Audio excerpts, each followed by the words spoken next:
So Mr. Alexis Drogoul is here, so we can start. Sorry for the delay.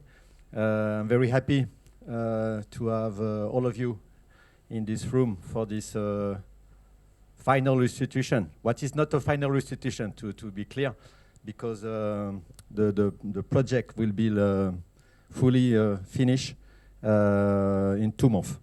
But we will try to explain the methodology we follow and also the first result based on the around 70% of the data we analyze during more than 1 year.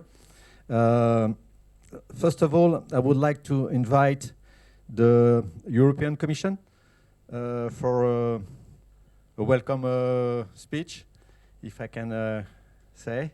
If you want to have a, it will be better for the camera, I think.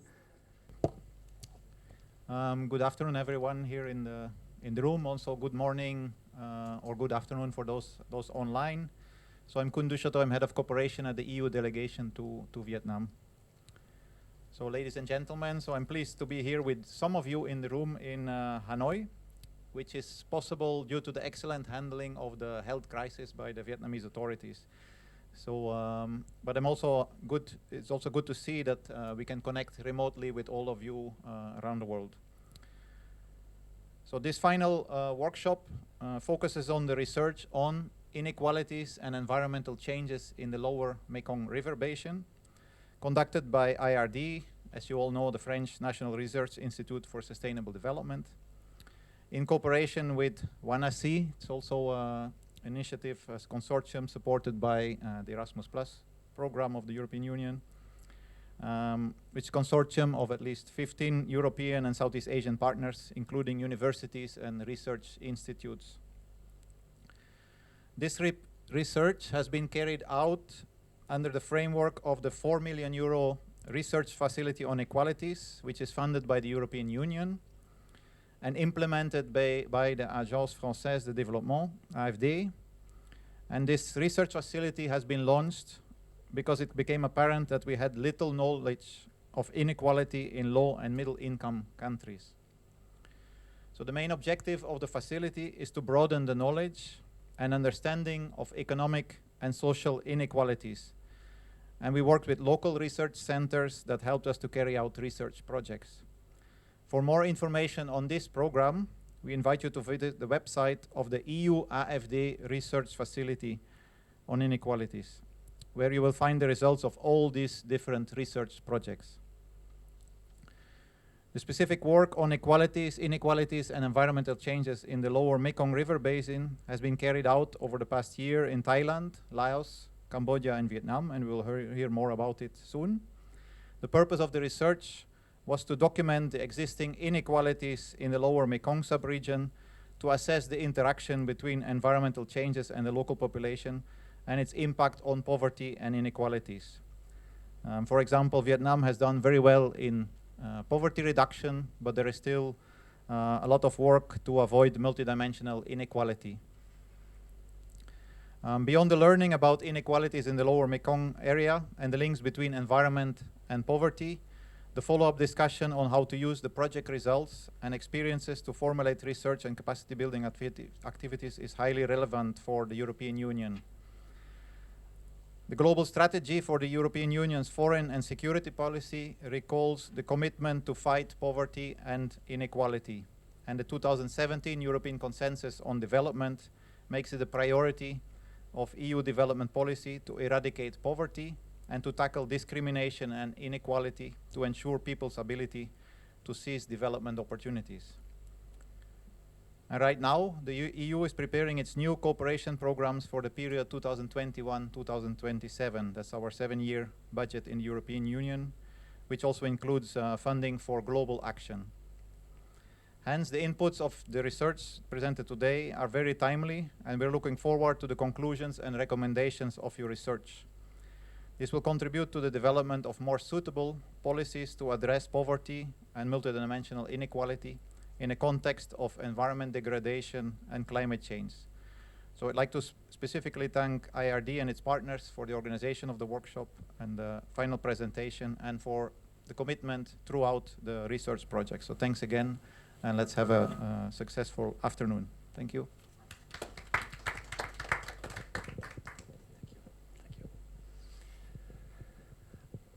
I would like to invite my colleague, Etienne Espagne, from the French Development Agency in Paris, to say a few words about facility and this Mekong research project. Thank you, Stéphane. Hello, everyone.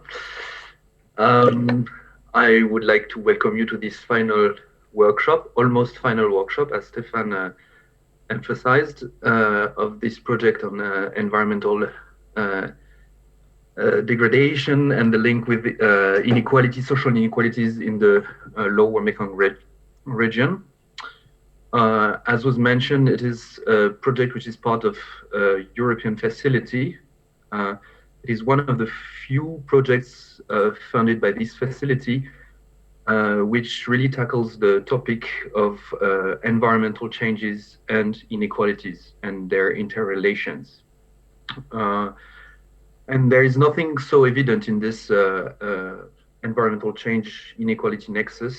So the first point is really to understand what the scientific evidence says. And that is just what we have been trying to do here in this project by using the methodology of a systematic review.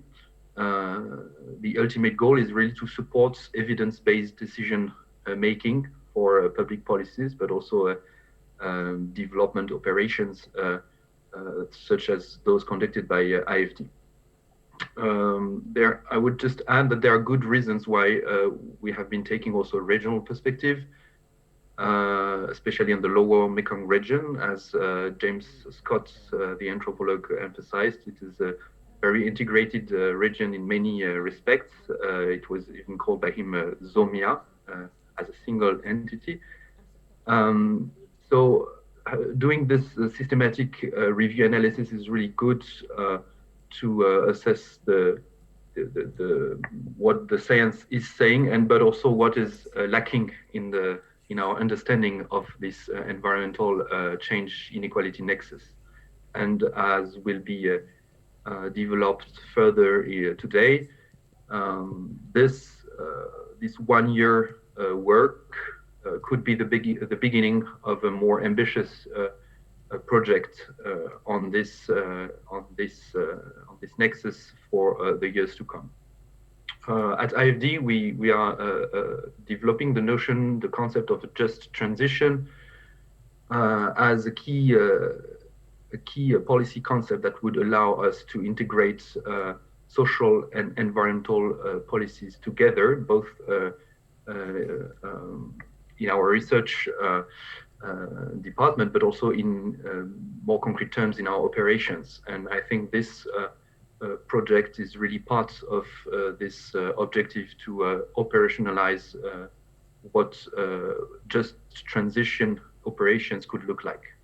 So I want to thank the EU again for supporting this project.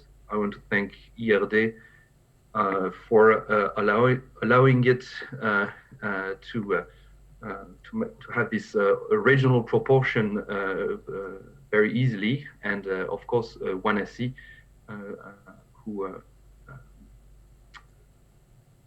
offered its network of universities and talents in the lower Mekong region. So welcome, and looking forward to this final workshop.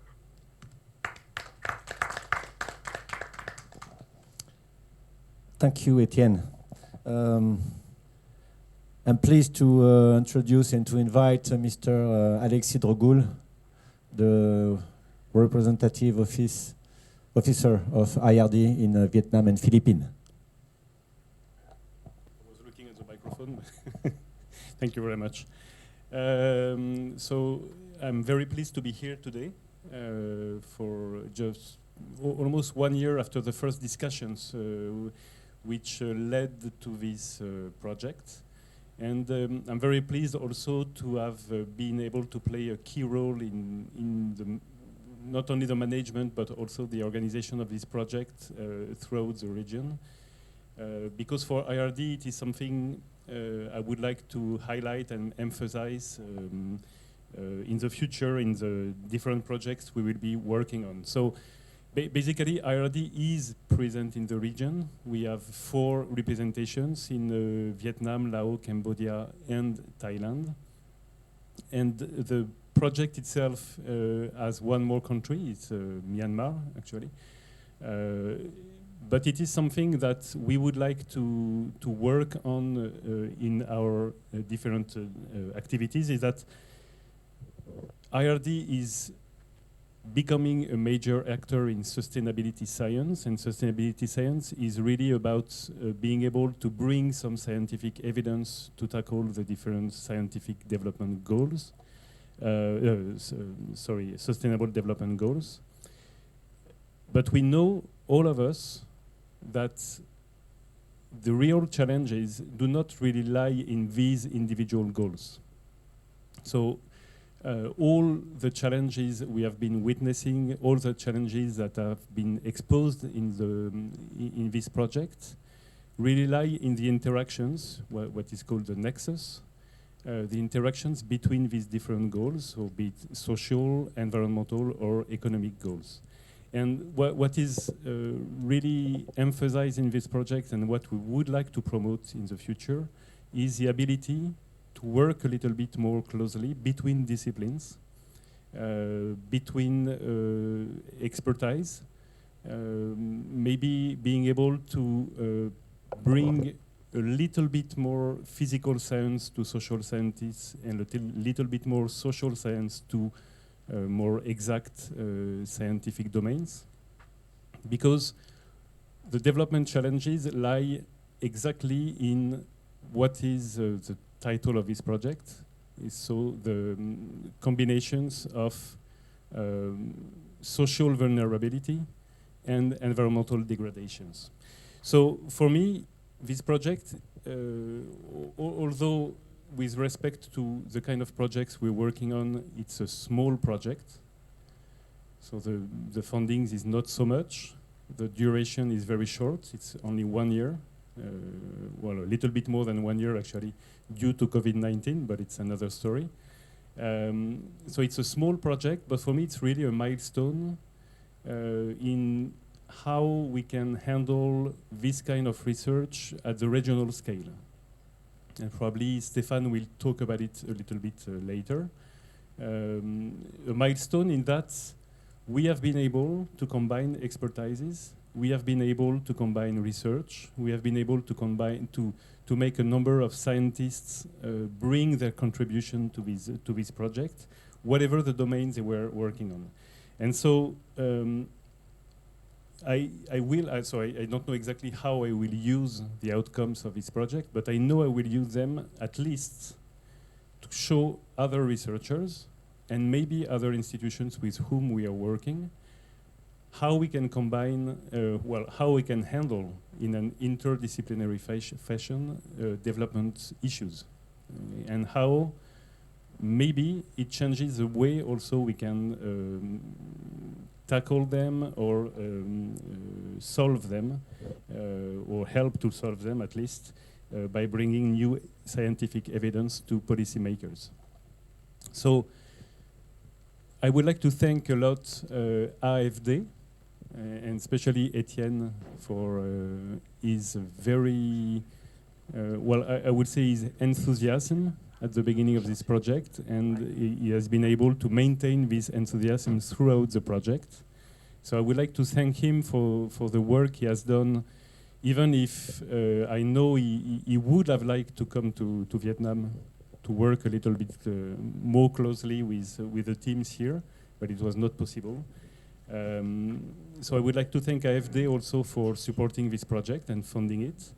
And of course, a big thank to the team present in Vietnam, so Lin, Stefan, and Ziepagne, for basically working very, very, very, how can I say, seriously on this project.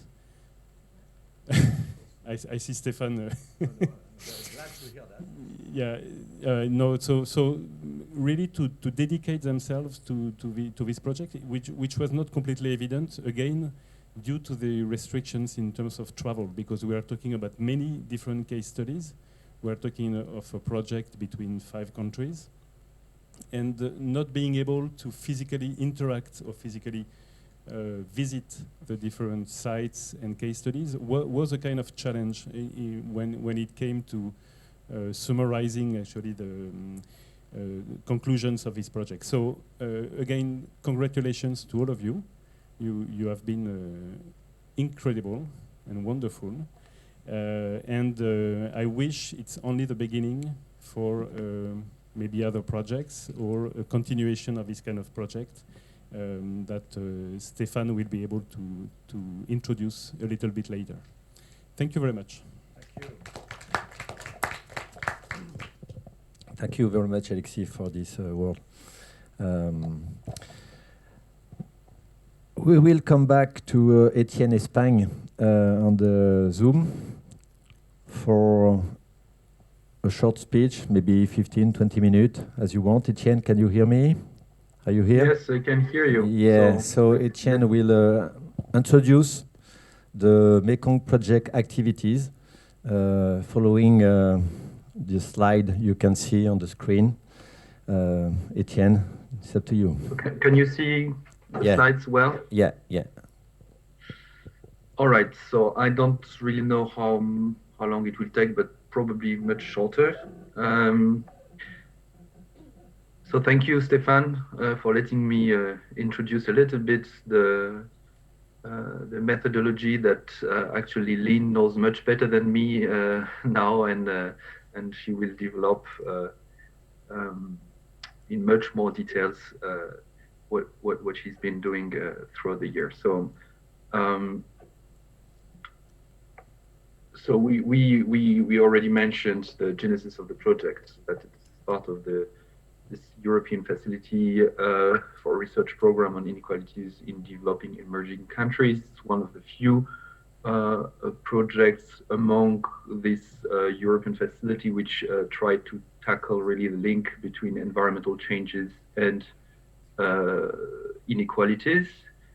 Has been coordinated by AFD from Paris and implemented by ERD and the Erasmus Plus project WANASEA. So let me go directly to the point.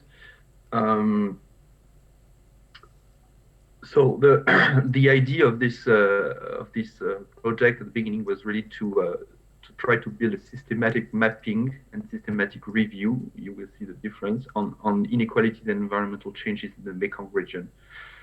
The main outcomes we expect, and we almost have right now, as this preliminary scoping review and systematic mapping, then a systematic review on a subtopic of this environmental change and inequalities nexus.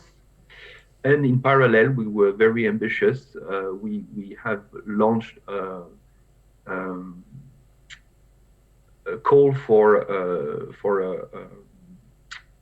a book, a collective book, because we wanted to have also case studies which would illustrate some key aspects of this environmental change and inequalities nexus. So we will present that later on, but there was also this collective book initiative in parallel of the huge work of the systematic review process. So what is exactly a scoping? What are exactly a scoping and a systematic review? This kind of method appears in medicine and biology a few decades ago, and then diffused a lot to all other disciplines, and more lately even in social science. The idea is that systematic reviews use a transparent and systematic process to define to define a research question, search for studies, assess the quality, and synthesize findings qualitatively or quantitatively. So basically, it looks like a literature review, but it's not like a literature review. It is really exhaustive. That means that there is a search in several key databases. In our case, for both academic literature, but also gray literature reports and even books as well.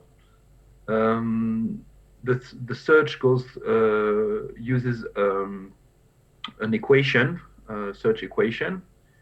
There are tools to ensure that the search is accurate, so such as the test list, but also if several people are searching, we make sure that they have they're doing the same kind of choices to select the relevant literature. All exclusion has to be justified. And then in addition to a conventional literature review, there is a very critical appraisal, which can even be quantitative sometimes, of the results of this literature. So this has been more or less the process of the systematic review part of the project. So we have been discussing a year ago the framing of the topic, the identification of the databases. We have been developing the equation, what is called the test lists. The test list is a small number of key papers that we should find anyway in our search. So it's a kind of way to ensure that our search equation is accurate. So this test list is not chosen just by ourselves. We use the help of experts on each of the fields of this environmental inequalities nexus. And what Lynn will talk a lot about is the PECO equation. So we discover how this search equation is built. Then there was a long time for Lynn. I'm just describing your job, Lynn, here. Sorry. There was a long time of search online for and on the different databases for this literature, and it appeared that we had a huge number of papers. I don't remember the exact number, but it was more than 10,000. And after that, you have to make you have a whole process of screening, which is in the three phases. Abstract screening first, no, title screening, sorry, first. So you just, based on the title, you see if really the paper is about the topic you're looking for or not, and you reject some. Actually, you reject just a few there on the title screening. Then you have the abstract screening, so you read the abstract and you reject also. And you end up having to read the full papers, and there was still a huge numbers of papers at this stage where you have to screen the paper and search for all the quantitative elements that could actually give some information on this environmental inequalities nexus. So this takes the longest time, and all the way through there is a discussion with our experts committee to ensure that we were making the right choices. So for a one-year project, as you can see, and with a collective book in parallel, it's quite an ambitious endeavor. So we also are thankful to a team in the region in the 5 countries that we analyzed that helped us and helped Lean gather the relevant literature and analyze it and select it, because we analyze not only papers and books and reports in English, but also in French and in all the languages of the region. So I will probably mispronounce some names, and I apologize in advance, but we are thankful in Thailand to Mr. Sompong Asakit, Mrs. Nele De Wild, Mr. Shannon Knun Nuntawan, and Dr. Charlotte Trenk Hinterberger. In Vietnam, Mrs. Phung Diep Anh, Mrs. Clara Julien, Bui Tito Huyen, and Mrs. Chanti Huong Tham. In Cambodia, Mrs. Tan Boravin and Mrs. Vananet Hing. And in Laos, Mrs. Kanana Fafone Fakuntong, Mr. Phizit Yalart, and Mrs. Phung Van Vongtong. So again, I have to improve on the pronunciation. I apologize. And in Myanmar, we had Mr. Nguyen Han Thun and Dr. Min So.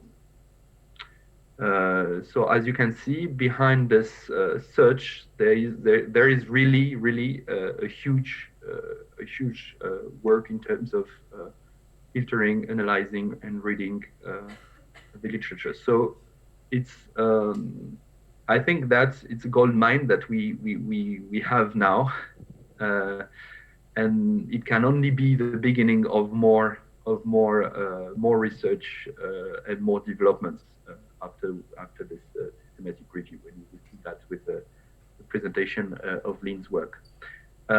We also, of course, thankful to the expert committee that was mobilized during this review.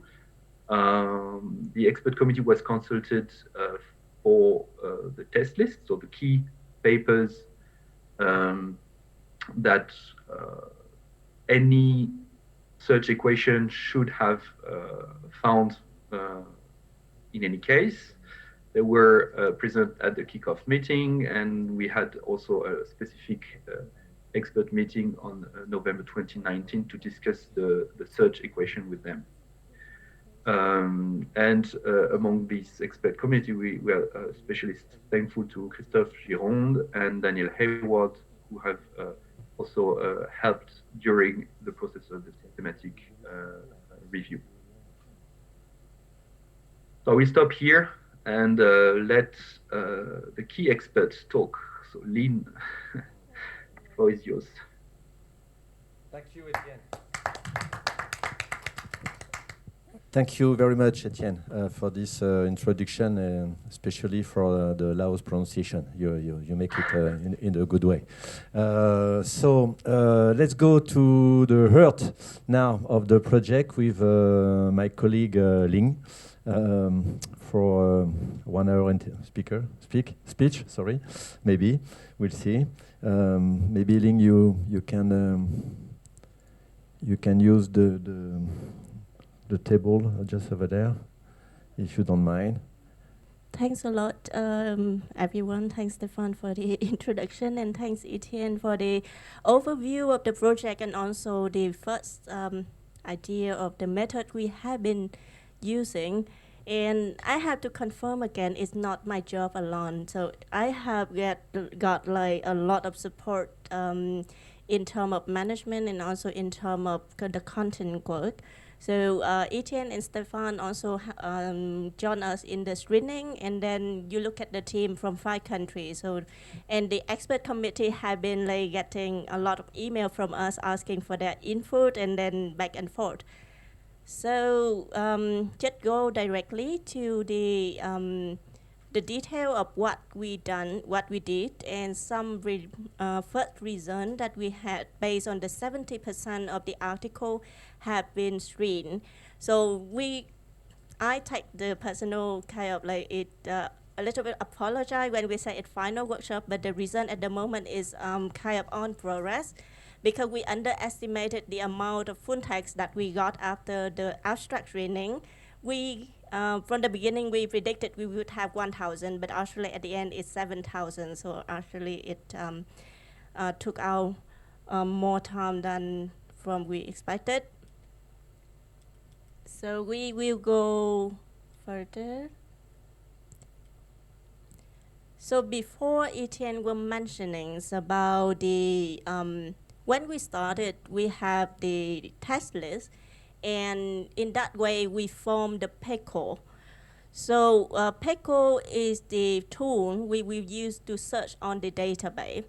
And the PECO was actually formed based on the our discussion with the consultation from the experts. So the meeting in November, and some of you were here before to discuss with us what keyword that we would like to include at the PECO. So the idea was the link between environmental change and inequality.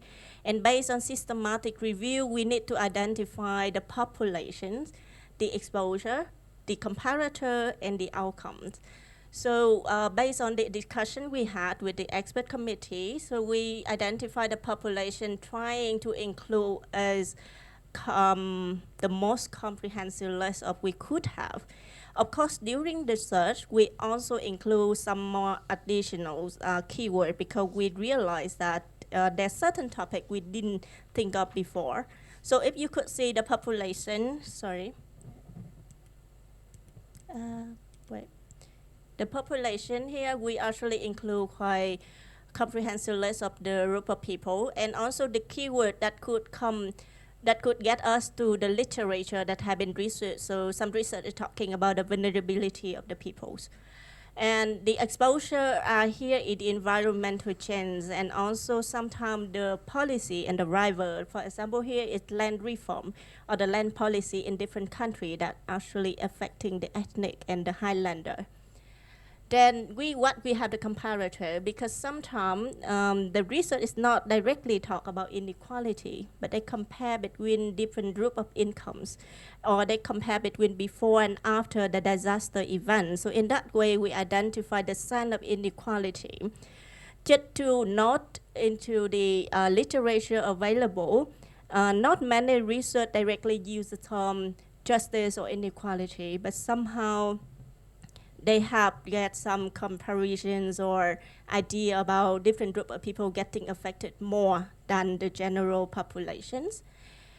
Then we have like different terms that could actually come out at the sign of inequality, and we call it the two-way relation, because we also identified some literature that link between the how different group of people are facing difficulty. Because of that, it affects their effort for conservation of environment. So some ethnic group in the highland of Thailand, that they cannot join the idea of how to reserve the forest, because the forest is their source of income. So that also the second relation we also look at. Data search have been carefully recorded. So I have searched on based on like 9 different database online. Then we also search on website institutions and some special journal as well. Then we have the special thing about systematic review in the rail literature. So that's why we have the support from 5 different teams. So over there, they, based on their knowledge and with our discussion, they also go to the website and sometimes visited the office in Vientiane or in Cambodia or in Chiang Mai to gather some other information like thesis and as well as report. So this will be the, this is the, sorry, the result of what we had. And as Tian mentioned before, we have more than 10,000, and actually we have the 18,300 when we finished the search after 2.5 months. And it's all being put into Zotero. And at that moment, Etienne, Stefan, and I, we started the title screening, and we took the approach that we try not to exclude too many. When they say this title, maybe yes or no, it definitely a yes. So that's why title screening, after duplicate remove, it actually go down to 14,000. And then after the exclusion of the title that definitely not relevant to our topic, so we have like 13,000. Then we enter the abstract screening by reading the abstract and tell whether that article or that report is not relevant to our work. So we had, after the abstract reading is 7,000. Then actually this one will not be presented today, but we have a lot of data about on media or blog posts or a post on an institutional website, but it's not formed as an research analysis or scientific base. So we took them out as separate screening. Then we have in Thai language and in Vietnamese language. Definitely we were asking for Laotian, Cambodian, and Burmese language too, but the amount of literature was not that much. And somehow at the moment, from the beginning, we just decided because we could not recruit people from, like in each country to look at 5 different articles. So we decided we had Thai people to look at the half of this database. And there's still some struggling between communication so far. So the data I will present today will only based on the English and some Vietnamese actually, because Vietnamese I could read it myself. So the article of English going for screening is 6,000, and we started somehow in June.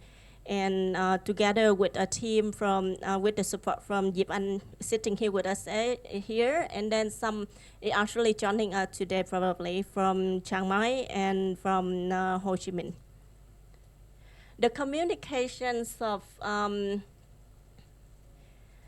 how to screen the full text were, I have to be honest with you, it was quite difficult to explain and then try to understand each other that we should have the same idea of what criteria we would take as inclusion or exclusion.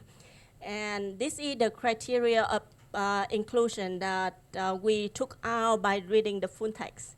And we definitely the basic information.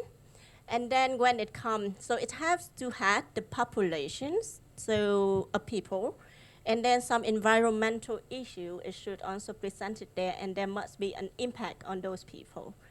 And we also take out the some information about the timescale disciplinary, that also for further analysis of what we have on our database. When will you look at here, so the green part here is actually looking at the quality of the items. And the quality of the item will go only for the systematic review.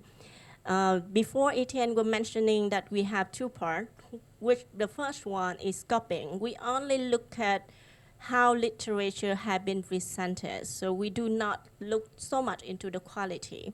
But then on the second part, we will go down for specific question, which we already identified one about land tenure right in the region. And in that way, we will look at closely to the quality, and we know there is bias on that. In that way, those activism article, report interview might not be included, because we look at how consistency being presented in the article, and mostly scientific base are more having that advantage. So I mentioned before, we have this questions at the second step, which is the relation between tenure right and the impact of land water use change in the regions. And this will be the second step. And definitely in our database, we also have other topic being popped up quite strongly, climate change related and pollution related. Under this scope of research, we do not have the capacity to go further on that, but that would be, the database will be there. So definitely if someone would like to look closely on that, and that would be the advantage we have. So today I will present to you the scoping. So the scoping review is more to have an overview what have been researched in the area. So if you look at the study year we have been looking at, we do not have any limitation on the scoping. But of course, when the systematic review coming in, we will narrow it down to the period after the 1980 or 1990, after the agrarian, like agricultural innovation in the region. Then the item we have managed to screen so far and analyze is more than 4,000. It's left with this amount. And after screening, we include 1,535. With the certain amount of article or report or book that we could not have the access, we try to access as much as possible, but sometimes it's not available. So this is the amount that we do not have the access. PEO1, which is the first relations, how environment impacting the people, that we identified this amount of relation. And then there are 227 cases that we identify how people getting a limitation to join any effort for conservation of the environment. So that would be the second relation. And when you look at here, of course, mainly we definitely having the bias, but also because of the word of publication have been based on the scientific based publication. So we have a lot in journal, but we also have the report and book section and book and thesis and conference. One thing we also need to mention that when we see a review, we do not take the review directly for full text screening, but we looking at their reference to take the original empirical data.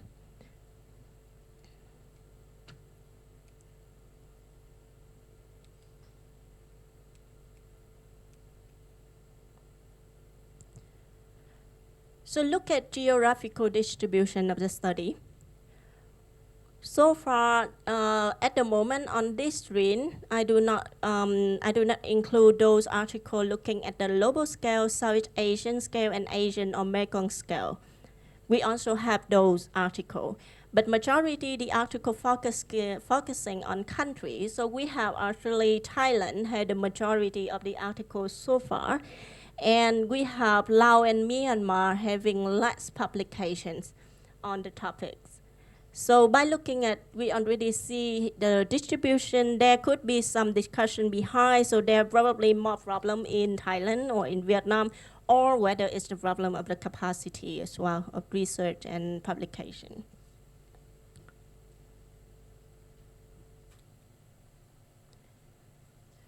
So where the relation is investigated. So looking at the literature of those 4,100 articles or reports, we see that many work have been done in the rural area. And then the second one, it actually happened a lot on the highland mountain with the majority actually article talking about the case in Thailand and Myanmar. Laos, Cambodia as well, but somehow in Thailand we have a lot of research. It's also being explained by the fact that there has been different programs on, for example, the Mekong Land Forum is coordinated by Chiang Mai University. So there's a lot of knowledge being produced by those programs. Then we have, of course, there's some other less representation, like for peri-urban area, but somehow we could see from this perspective that the focus of the research so far in the region. If we look at only the human population that being investigated is kind of being disadvantaged compared to the other in the whole community facing environmental issues, then you could see from the beginning actually the farmers and smallholder are actually the one. It could be the case in like farmer in rural area facing climate change. Also farmer is being affected in the highland due to the national park protected area, frankly saying kicking them out of the area because it's being protected. Or some different like land concessions in different countries, giving the right to the private company entering for new crop cultivations or new project like mining, and then somehow losing the people, their livelihood, farmer. And if you see here why we have the category of community in general, because there's some, we still considering those articles because they are talking about different group of people are at risk, but not specifically talking about a certain group of women or children or ethnic groups. So that's why we use that also as a category. But somehow over there they have some implications saying that group of people are at risk more than the other, but it's not very much detailed. So for this exercise of like scoping, we have this a general idea, people having a sense of inequality, but it's not so clear. Then, and also like here, we should see the ethnic Highlander and the four. They are very much presented in our search. Like how there's a lot to our surprise, there's a lot of research about the Highland area, especially, like I mentioned before, in Myanmar and Thailand, and how ethnic community are being affected by different investment and also natural disaster and other environmental change. Agrarian change is also one of the changes we mentioned. So sometimes people also can benefit by changing the crop, but because of that contracting to the big companies, certain group of people are losing their livelihood because they cannot keep up with the market. So just some example. We also have quite a number. I just mentioned because it's like kind of limited, but somehow it's really interesting topic by looking at the fishers in Tonle Sap or in the coastal area of Thailand.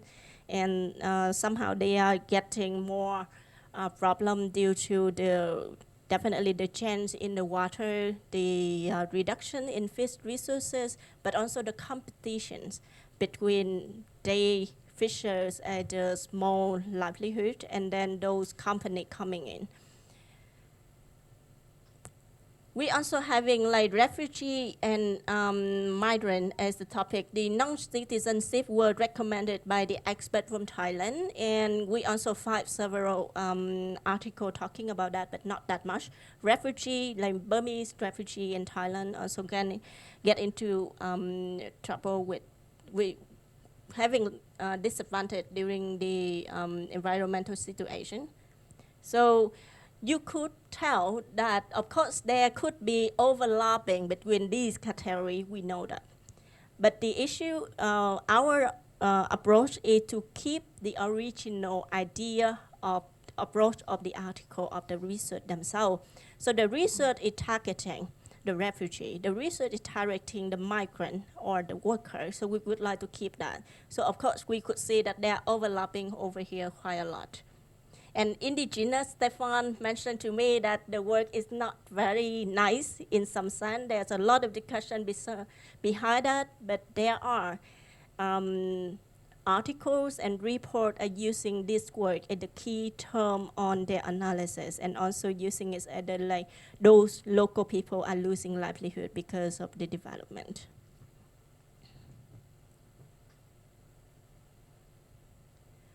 So I mentioned several before, but when you look at here, how we categorize, or we actually took these keywords from what we read. We identified them before, and we figure out more terms during the way. And at the moment, it will go to be a bit complicated to go too much in detail, but it will help us later if we focus only on land later to analyze further. So even you see inland, we see different category of environmental change. So it could be a change due to land reform and policy. And this is one of the key, happen a lot in Thailand, Vietnam, and all different countries. Like when the government starting to kind of like implement their legal governance of the resources in their way. And sometimes customary rights are being considered, but it's not very much considered in the way that support those people to sustain their livelihood after the policy. So just to mention that, because Myanmar also talk about customary land and also the laws on Lao government also talking about that, but somehow the implementation is saying otherwise, how they consider the right of the local people. Then we have the water, and hydropower definitely was in. And we have different like air, I took it out, the pollution actually here, but somehow it is out here because it have a certain focus recently. Based on the literature, we have that it is one of the growing topic of interest. Climate change, natural disaster, and the health, we also include that as kind of the idea of like One Health the United Nations mentioned, so it's also considered as a change and an issue to the people.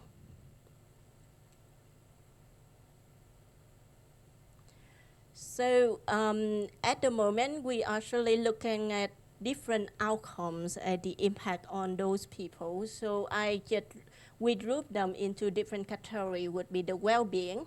So sometimes they just cost their life because of a health issue or a flood issue or tsunami. And then we have different on displacement and migration. Another one would be kind of presented strongly in the region so far. Based on our read would be on human rights, and then the right to the resources, to the land, to water, and to fish resource and forest. Different social issue also mentioned, even though it's quite slightly, like how environmental change or the change affecting their social cohesions or their culture. They are losing the culture by moving to a resettlement site. The gender, like women being also the topic of different analysis, but not very much. The recent capacity, when we look at, for example, climate change literature, adaptation, capacity, resilience is one of the big topics so far. Vulnerability as well. So we say by looking at the focus on different groups and how this impact is influencing the people by the environmental change, so we see the inequality in there, even though they don't say it's unequal or justice. The terminology is somehow new in the regions. This is a bit, I know, headache. So just try to look at the color here, that you would see already the where you see more color or darker color, meaning that we have more article or more work on that topic. So we see here how land reform and policy are actually causing issues and land grabbing in the regions. Then we also have, like for example, the right. So it actually not only in general affecting the livelihood, but they affecting the land tenure right. Like in Myanmar, they are talking about how to register their land in 6 months, and otherwise you're losing the right, the customary right you had before, because it's not recognized by the government.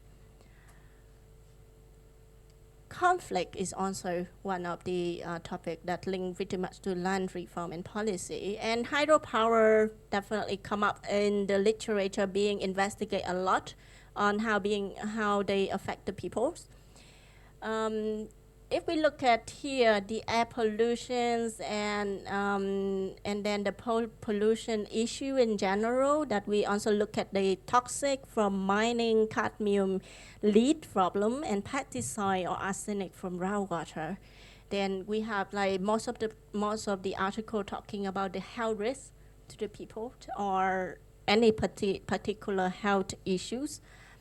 Climate change appear to have more work on that topic, and we have also some representation in natural disaster. Definitely, somehow land subsidence is missing. We actually like specifically searching for that work sometime when we search for data, and somehow the link between the land subsidence to the population not clear.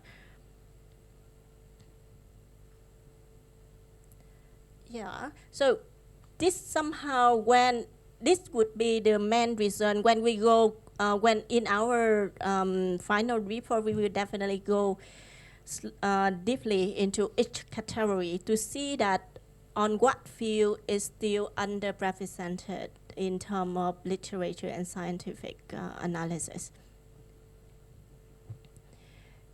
Then the next one, I'm looking at the relation between environment and the populations. So if we could already see somehow ethnic Highlander and the poor and the farmer are being affected a lot by the change or policy or rival in terms of land. And hydropower is still presenting a lot, and it's a lot talking about like the community in general, but not specific to certain community or group of people. Then we have agrarian change as well. Climate change is still the strongest one, and it's affecting different group of peoples. And somehow the women, children, the women also being presented a lot in terms of climate change topic, and the children as well, but in the air pollutions, but not very strong compared to the other group like the poor or the farmers or the ethnic in the highland. Or sometimes it's ethnic, I always saying that putting like ethnic group and the Highlander together, but we also have ethnic group in the island in Thailand as well, getting influenced a lot by the water policies and the right to extract from the resource. We have a lot of research on tsunami, and definitely it look at the Pacific in general, but of course Thailand is one of the big cases. So tsunami also not only talking about the community in general by affecting their livelihood, but also talking about their land right after the tsunami. They are losing the right to their land because they cannot through it after the disaster. So in general, of course, like mentioned, this is a temporary kind of conclusion so far. It will be cut down into specific one when we are looking at different category like land or water issues. But in general, we already by scoping, we look at what have been presented a lot in the literature, and then what is missing. And like Etienne said, we hopefully this will create a pool of resources for future analysis. And from this research, we're definitely looking closely on land tenure right issue for forming the systematic review where we look at the quality and look at the data for qualitative synthesis from that. And from that, we already create some scientific base for policy action or recommendations. Sometimes it's also like Yip and I have this discussion before. We also have like elite group or like rich tier group. It really like only one or two articles talking about them, like how it's what the case in tsunami was, isn't it? Is somehow the richer population could not get much support because the support somehow targeting the poor population only. So in that case, they become the disadvantage, but of course, rare situation. SME, small medium enterprise, and definitely somehow article on refugee is still missing. Like there's some, but not so much like in the number.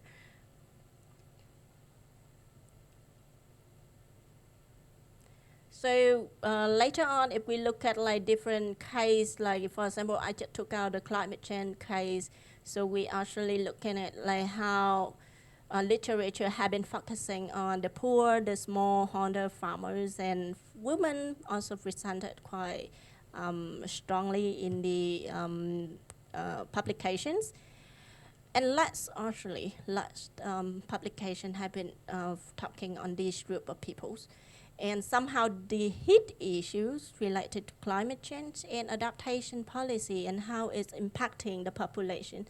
A policy itself to adapt to climate change or adapt to environmental stressor, it actually influencing certain group of people. Like for example, in Ho Chi Minh City, we have that case of urban upgrading, and it actually losing because of compensation resettlement policy is not closely or comprehensively support the people after moving, and it costing the livelihood of certain group of people in Ho Chi Minh.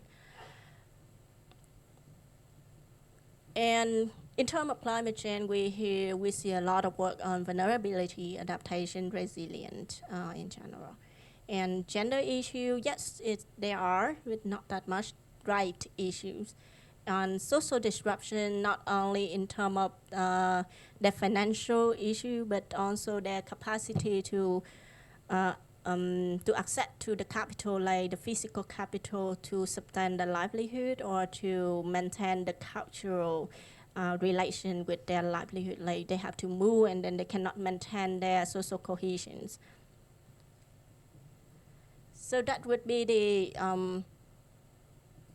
current discussion that we actually come out by the screening. And again, apology for it like incomplete so far at the moment based on the 4,000 screening only, but we are now working on that, and hopefully in 2 months we would have that result in place.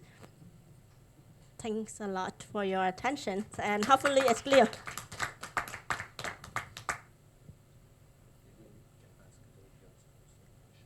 Yeah. So if you have any question, comments on the kind of our result at the moment, so please, yeah, you could raise the question here or you type the question on Zoom.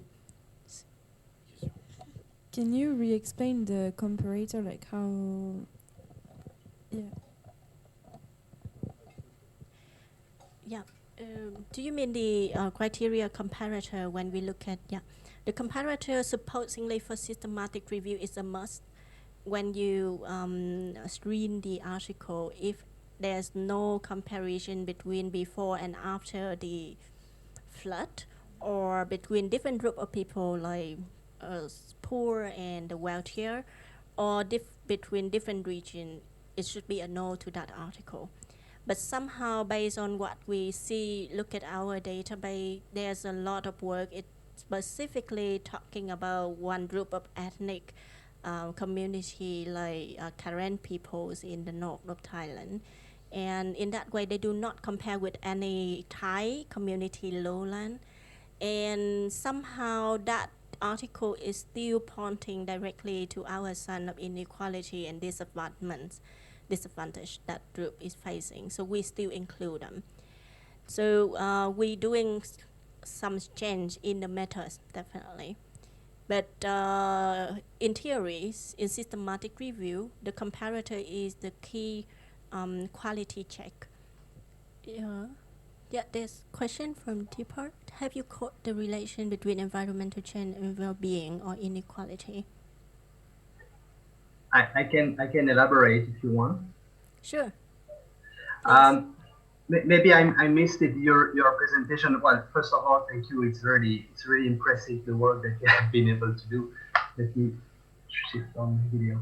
I was just wondering, when you look at the relations between environmental change and well-being or inequality, do you have a measure to know whether these relations are always positive? Let's say, so environment change lead to decrease of well-being or more inequalities, or whether this relation is negative? I think it would be interesting, because I think in the region, not all environmental change results in more inequalities or less well-being, you know? So I'm just wondering whether you have coded this information. Yes, thanks a lot for this question. We do code the two relation, but this is to not from based on our 4,000 screening, that so far the relation is more to the directions of negative impacts on well-being. Okay. Yeah. Even though there's some, there are quite a lot, there are also some research or like report from the government talking about how agrarian change or the policy changing to rubber plantations is actually enhancing the income. But then but the majority would say there's some group of people losing in that market relations, new type of environment. Yeah. Okay. Thank you. Maybe to complement on this, I don't know if it was the question you had in mind, Jean-Christophe, but this is not really a meta-analysis, in the sense that you would try to infer from the the scope of literature, statistical assessment of a specific relation, such as in your case, environmental change and well-being. But it is a prerequisite to do a meta-analysis. So for example, in this case, if you consider this particular axis, you could just choose the sub-part of the scoping review that Lynn did and build your own statistical inference based on this sub-part. So that's why I said that it's a gold mine, because there is more to look for into to exploit this repository. So a key outcome is really this repository of literature that you can further exploit on different subtopics. And Thanks a lot, Etienne. And we also have a question from Yung Yu. Yeah, you're asking about the aspect of gender equality in research and the challenge we found. To be honest, so far we do not look so much into the content of detail on what kind of challenge, but definitely we see the gender aspect are being investigated, and it a growing interest, same as for pollution issues. So we say growing interest because we look at the time when the publication being on. So recently there's work on like how different gender being affected differently by hydropower, by tsunami disaster in general, climate change as well. So if you the graph before we saw the relation is gender deviated impact is always having a slightly more color. It's not like the darkest one, like having a lot of literature one is climate change, but it is. If you want to respond to that, or like you could also. Hi. Can anyone hear me? Yeah, we could hear you. Hi. Thanks, Chiling. I'm Yu from the MRC. So thanks a lot for responding to my questions. Yes, that is interesting to know. So I'm quite interested in your finding regarding to the gender impact in hydropower. So I don't know how can I get to know more about that in your research? Do you have any draft of the reports that we can maybe share a little bit or know a little bit more about your findings? Thank you. Yeah, thanks a lot, and nice to meet you, Ms. Yung from MRC. We have planned to have a working paper reporting what we have done on this scoping and systematic review, definitely. I'm a bit hesitant to say there will be a lot in depth about gender inequality or equality in that report, beside to show how much focus that have been appear on the literature. But of course, we are willing to share with you the database on that, and if we if there is interest that we could also have some sort of like a bit more in-depth viewing. But so far to say, yeah, there will be a report or working paper, and we will be sharing that with you definitely in 2 months. Okay, thank you very much for very comprehensive research and the result. I would like to add a question whether to include already the natural resources, the change of the natural resources and livelihoods of the people, for example, in the protected area or natural park or something like that, and people living around the buffer zone, impact of climate change and upstream development or something like that, and it change the impact on the livelihood of people there. And the second is I haven't seen any anything about the sand mining. So it's also a very big issue, not only in the Mekong Delta, but also in the Mekong River, from the upstream to the downstream. Thank you. Yeah, thanks a lot, Chi Long.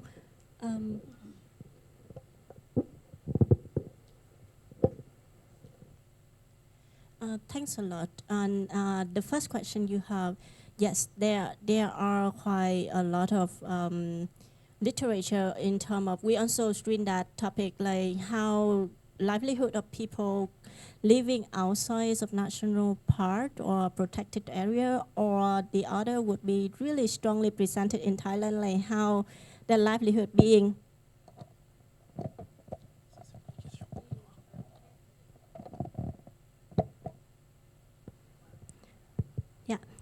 how their livelihood being affected before and after the policy on protected area took place, because they cannot access the forest as before, and some ethnic minority, especially in Thailand, they getting into trouble of how to maintain their livelihood, and compensation or resettlement, or sometimes in the literature it's a displacement in the negative sense, is also being presented in our research. And if you look at here, we have the national park and protected area, and even though the color is lighter, but you see here, for example, the conflict between the government and also the local community is being presented quite strongly in the literature.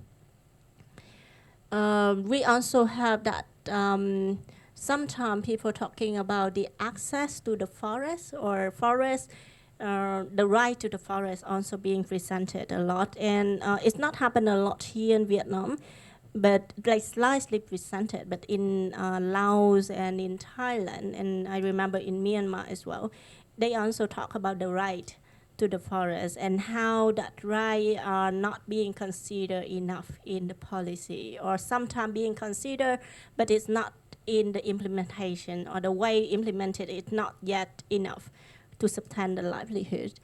And thanks a lot to mention mining.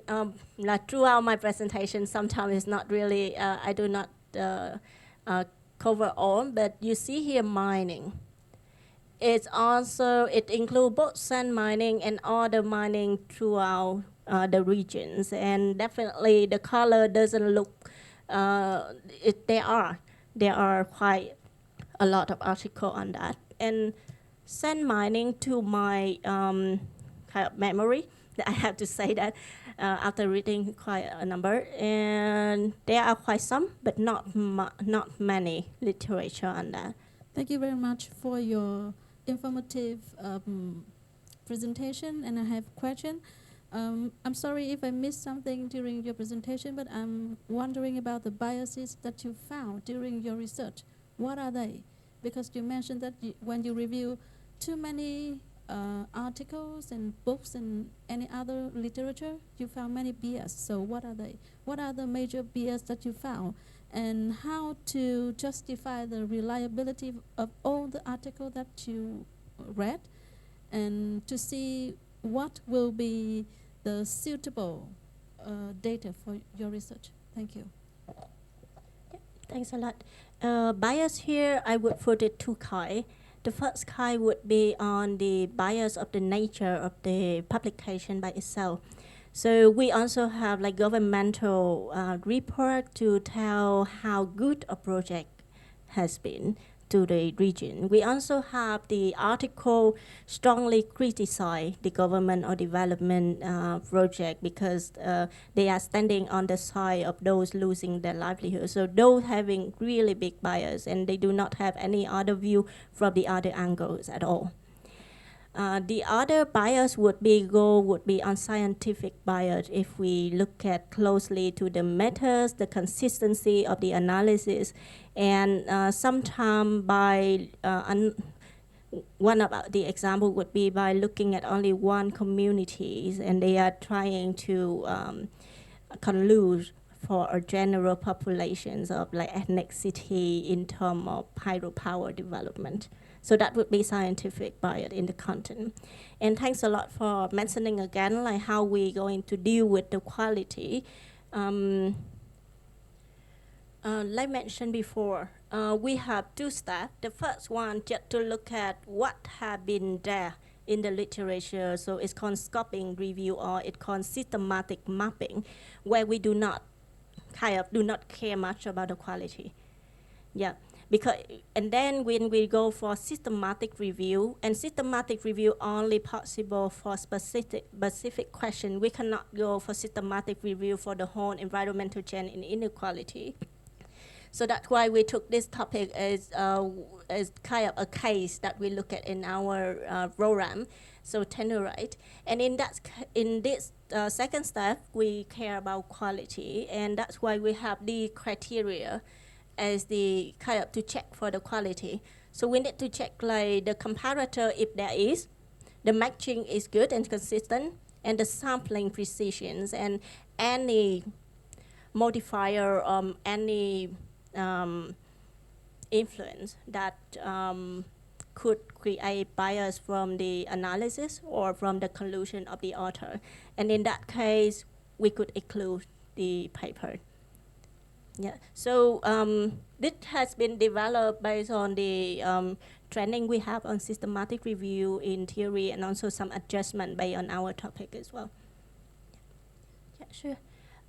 Yeah, the question from Thomas Krause. So he just wondering about waste issues and the pollution from leakage and burning related to water pollution or air pollutions. Yes, first of all, the first thing is about the air pollution. Definitely cover some of the burning issue, the burning practice in the region. It causing the air pollution, and it included in air pollution. And the same for some water pollution, also cover the leakage for the waste issues. And we could see the waste order in our category, in our table, would be go for like solid waste. But somehow it's also a topic that's still not very much found in our search or screening. Number question from outside? Okay. Or maybe later, yeah. Let's, if there's no more comment or question, let's have a break, coffee break. For maybe 30 minutes. We'll have time to talk a little bit. And after we will have 2 more sessions, very short about collective book we will produce beginning of next year. And after another session about how to use this research project to set up another one at a different scale in Southeast Asia. So see you in 30 minutes and have a good coffee.